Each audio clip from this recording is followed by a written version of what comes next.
Good morning. I want to thank Secretary of Homeland Security, Kristi Noem, for her important visit to Israel. This visit, after the horrific murder of Yaron Lishinsky and Sarah Lynn Milgrim in Washington, shows solidarity and demonstrates the close relations between our people. Our hearts break for this loss of young, promising lives.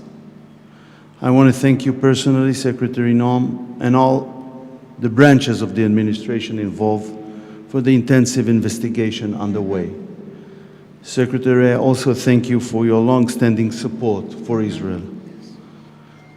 President Trump and his administration show great commitment to fighting terrorism and anti-Semitism. I believe your visit here is part of it. We truly appreciate that. Israel has no greater friend and ally than the United States. We thank you for your support. And the US also has no partner more effective than Israel. No other country in the world has achieved more impressive results in the fight against those who are also the declared enemies of the US. Thank you. Sorry. To our enemies, I say today once again, Israel will never surrender to terrorism. Please, Secretary. Yes. Well, thank you. Good morning, and thank you, Minister. I appreciate your hospitality and your focus on recognizing those that we have lost. Following the horrific terrorist attacks in Washington, D.C. that took the lives of Sarah Milgrim and Yaron Lishinsky, President Trump asked me to come here to Israel, to stand with all of you and to honor Sarah and Yaron. Today we stand together with profound grief, and our hearts are heavy with the loss of these two radiant souls that we will no longer have with us. Their lives were so full of promise and love and dedication, and may they be an inspiration to us of how to live our daily lives as well. They were people who recognized they were created to serve others, and they did that in a way to take straight on the face of other people that seek to divide us and that hate us. Yet in this moment of sorrow, we also ask that you would gather with us to honor their light and the unbreakable spirit of the Israeli and the American people. Yaron was known for his infectious smile and his unwavering commitment to peace and the vision of the Abraham Accords. But he believed in peace and goodness. Friends and family shared of Sarah that she glowed with warmth and compassion, dedicating her life to fostering peace and understanding. Her work for initiatives like Tech to Peace and her career in public diplomacy were incredibly important to her. Their love for each other, a bond that was so strong that Yaron had already chosen a ring to propose to Sarah here in Jerusalem, it reminds us of the dreams that terrorism seeks to destroy every single day. But we will not let hatred have the final word. Sarah and Yaron's lives are a testament to the power of love and service. They stood for something that was much larger than themselves, and their memory calls us to do the same.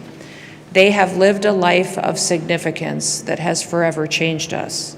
Together they embody the very best of Israel, courageous, hopeful, and dedicated to peace. Now, yesterday at the Western Wall, I prayed Jeremiah 31. Jeremiah 31 says, "Thus saith the Lord, a voice is heard in Ramah, lamentation and bitter weeping. Rachel is weeping for her children. She refuses to be comforted for her children because they are no more.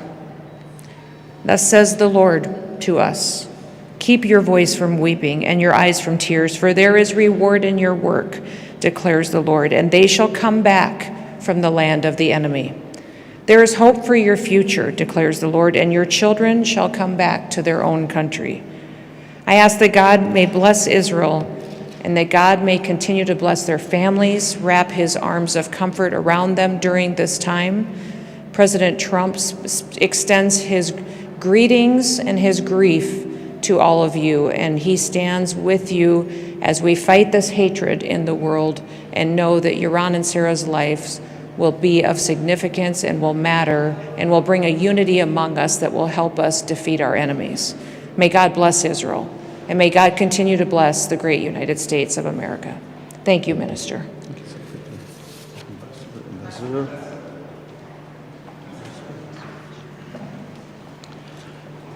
We're so very honored that the Secretary is here.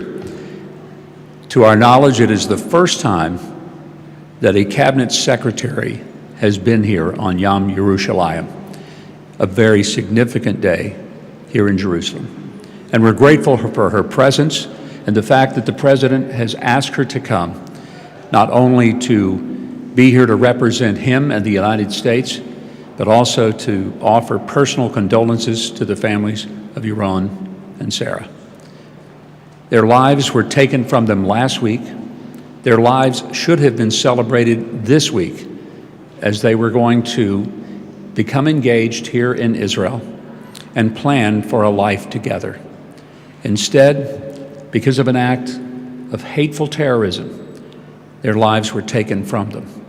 But their memories will not be taken from any of us, and we should always be mindful that there are people who pay an incredible price to simply be Israelis and Jews. And it's why the United States must always stand. And it's why it's so very important that we welcome the Secretary here to the State of Israel as she comes to offer in person an extraordinary sense, not just of condolences, but also a sense of confidence that the relationship between our nations will never waver, nor will it ever falter. And so, Madam Secretary, thank you. Thank you for being here in person, for identifying the United States. Back home, this is Memorial Day, which means we honor those who died giving their lives for the service of the United States and giving us our freedom. We come on this day to recognize that every day someone in the service of Israel falls in the battle to keep your nation free. We will not forget that.